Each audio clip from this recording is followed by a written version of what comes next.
maana vyombo vya habari vya Zanzibar, vya Tanzania bara, vya nje, lakini nilikuwa kidogo na pirika. Na mimi niseme labda kwamba nimesikia Mheshimiwa Simai alipokuwa akichangia, nadhani ilikuwa Wizara ya Fedha, ilikuwa anachangia Wizara ya Fedha. Kwanza Simai ni nani? Simai ni mwakilishi wa wananchi wa jimbo la Tunguu. Ni mjumbe wa Baraza la Wawakilishi, lakini pia kwa mujibu wa katiba yetu ya Tanzania tunakuwa na wajumbe wanaotoka Baraza la Wawakilishi kuwa wabunge kwenda kuwakilisha Zanzibar kwenye bunge la Jamhuri ya Muungano ama Baraza la Wawakilishi.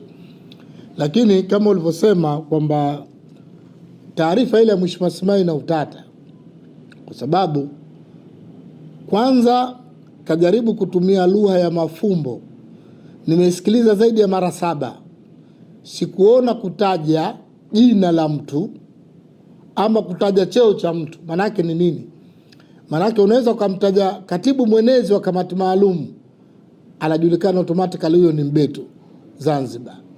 Unaweza ukataja jina langu moja kwa moja. Aidha utaje nafasi yangu ama utaje jina langu. Lakini ikatumia neno Yuda, alafu utata wa maneno anasema alitupwa huko. Pia nikataka kujaribu huko wapi? Itilista angelitaja maeneo pale fulani, tungejua maeneo haya alipelekwa Mbeto kuhudumia ama kuiwakilisha Jamhuri ya Muungano, tukatia majawabu. Labda atakufanya ni nini? Kwa kweli kauli ya Simai haikuwa kauli nzuri. Na bahati nzuri kwamba chama chetu tuna kitu tunaita party caucus kwenye mabunge yetu, kwa Baraza la Wawakilishi na bungeni. Tunakuwa na party caucus ya wabunge ama wawakilishi wa CCM wanapokuwa barazani, wanapokuwa kwenye mabunge barazani.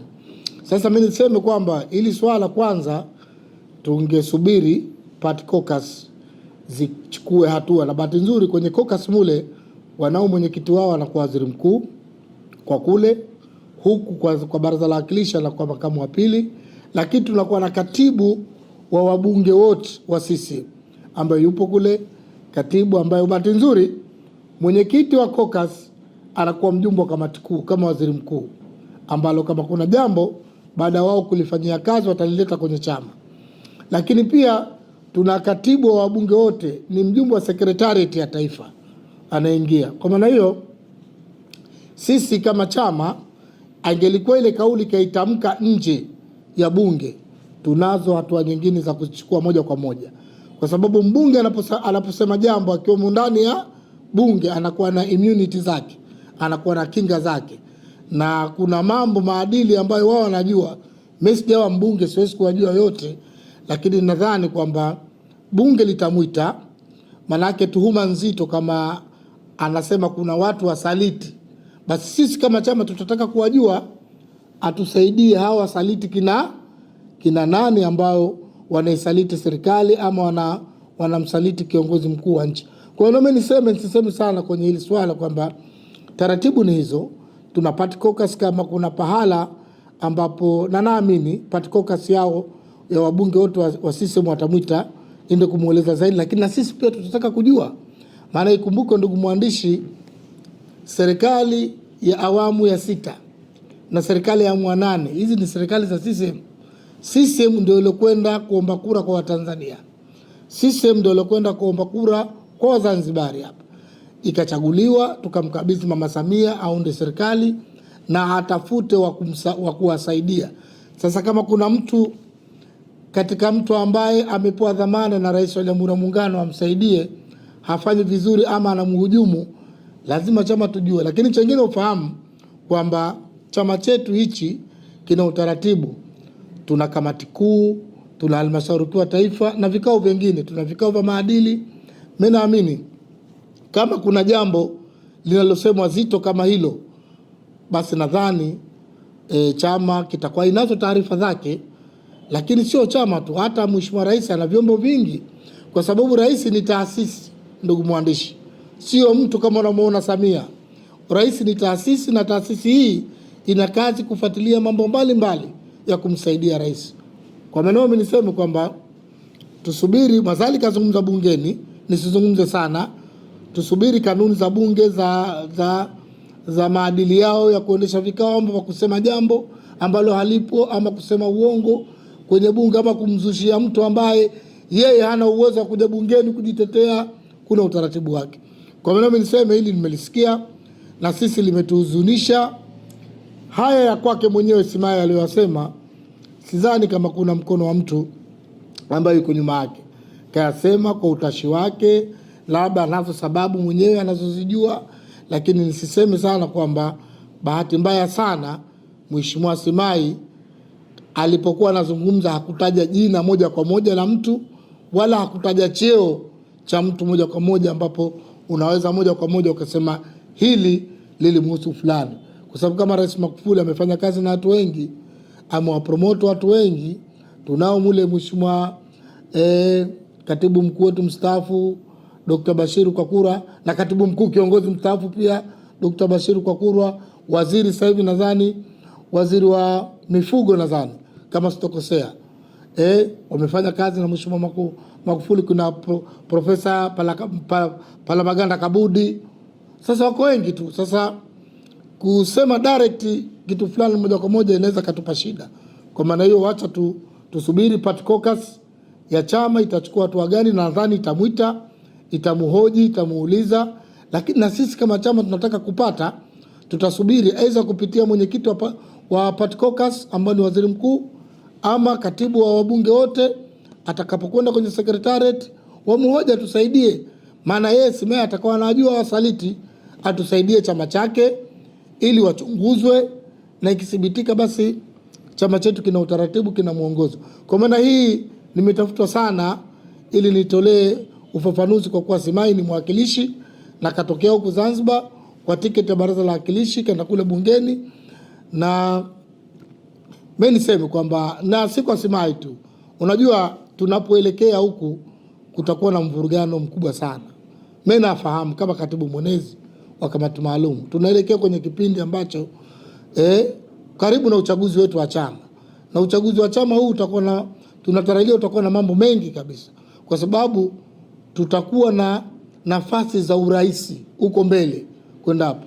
Watu watataka kuchafuana, watu watataka kutengeza makundi, watu watataka kutengeza kambi zao. Niwaombe tu viongozi wenzangu kwamba chama chetu kina demokrasia kubwa. Chama chetu kifika wakati kila mtu ana haki kumuunga mkono mgombea yote atakamuonea nafaa, lakini haina haja kuanza kuchafuana na watu ambao wametengeneza heshima kubwa kwenye nchi yetu, wameaminika sana. Na cha kushangaza, sisi kama chama mpaka sasa hivi hatujapata ripoti kwamba tuna tatizo ndani ya serikali zetu. Wote wanawasaidia viongozi wetu wazuri, wote kazi wanafanya, na kila kiongozi huwa anatumwa na kiongozi wa nchi pahala akamwakilishe, na mtu anapoenda kumwakilisha anatekeleza wajibu wake, na anasema Rais wa Jamhuri ya Muungano wa Tanzania ametutuma 1 2 3, ama Rais wa Zanzibar ametutuma tumwakilishe 1 2 3.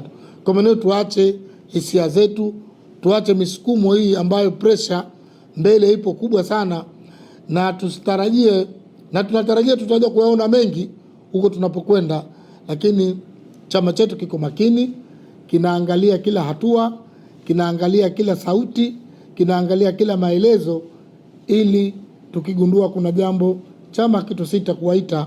Maanake ni makada wetu, na muda wote wanaweza wakaitwa, wakahojiwa, wakathibitisha hizo tuhuma, wakaonesha ushahidi kama kuna hujuma dhidi ya hao viongozi wetu wakuu, akiwemo Rais wa Jamhuri ya Muungano wa Tanzania, dhidi ya wateule wao, basi na chama itachukua hatua. Lakini pia viongozi wenyewe wanazo hatua wanaweza kuzichukulia. Kwa maana mimi niseme tuachie party caucus ya bunge kwanza wafanye wajibu wao, wamwite, wamuhoji.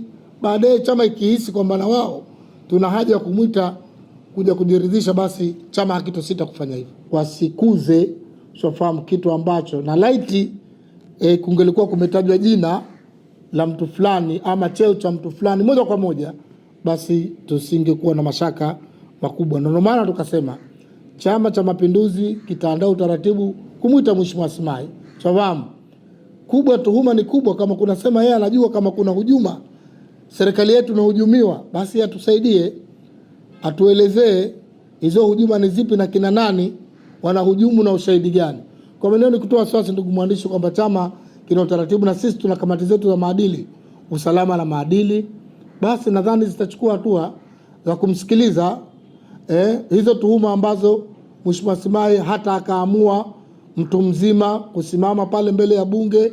Waziri senior, amekuwa waziri katika serikali ya mapinduzi ya Zanzibar, ameanza tangu naibu waziri wakati wa Dr. Sheni, si mtu ambaye mgeni, amekuwa waziri, amehudumu kwenye serikali ya Dr. Hussein, kahudumu wakati wa Dr. Sheni, amekuwa waziri wa elimu, amekuwa waziri wa utalii na mambo ya kale. Sasa kwa maana hiyo ni mtu ambaye mzoefu, ana kipindi cha pili hichi katika baraza la wawakilishi. Kwa maana hiyo mimi niseme kwamba chama kina utaratibu wake, basi ikihisi ina haja ya kumuita, na basi ataitwa, atahojiwa na vyombo vyetu vya usalama na maadili ya chama, ili atusaidie ili kuinusuru hiyo serikali yetu, kama kuna watu yeye anawajua ambao wanamhujumu kama kiongozi mkuu wa nchi ama wanahujumu serikali iliyochaguliwa kihalali kabisa na wananchi wa Tanzania. Mimi niwaombe sana waheshimiwa wabunge, wawakilishi, wanapokuwa kwenye vyombo vyetu hivi vya kutunga sheria, wawe makini sana na kauli zao, kwa sababu tumewapeleka pale ili wakaisimamie serikali, lakini wakawakilisha wananchi waliowachagua kuhakikisha wanatekelezewa mahitaji yao ya maendeleo yao. Tusende pale bungeni au baraza la wawakilishi tukalete ya kwetu, ama tukaenda kuendeleza makundi ya kwetu, ama tukaenda kufanya visasi ambapo tulikoseana huko nyuma tukavileta pale. Kuhakikisha bunge ni pahala patakatifu, ni chombo ambacho kinawakilisha Watanzania wote wa bara na visiwani. Baraza ni pahala patakatifu, Wazanzibari wote wa Unguja na Pemba pale wanatarajia wabunge wao waseme maneno ya kuijenga ama kuibana serikali itekeleze mahitaji ya wananchi, lakini pia kuisaidia serikali kupitisha bajeti zake, ili sasa hayo matakwa na matarajio ya wananchi yakatekelezwe. Kwa maana niwaombe sana waheshimiwa wabunge wajichunge sana na kauli zao, wazipime kabla hawajazungumza, zinaweza zikaleta mtafaruku mkubwa sana katika nchi yetu. Wao kuona jambo dogo tu la kawaida wamesema, lakini likaleta tafsiri mbalimbali ambazo hazipo. Wanaweza katuhumiwa watu, bwana huyu katumwa au kanini, kumbe hapana, utashi wako tu na wewe mwenyewe ulipoamua kwenda hivyo. Chama hichi kina watu ambao wasemaji, kina watu kimewateua wasemaji kwa ajili ya chama, wanasema, lakini serikali pia ina wasemaji wao, ina watendaji wake. Kwa maneno niwaombe waheshimiwa wabunge na wawakilishi wajichunge sana kauli zao wanapokuwa kwenye hivi vyombo, wasilete kauli ambazo zitakazoleta utata baadaye, zitakaweza kwenda kulipasua taifa letu.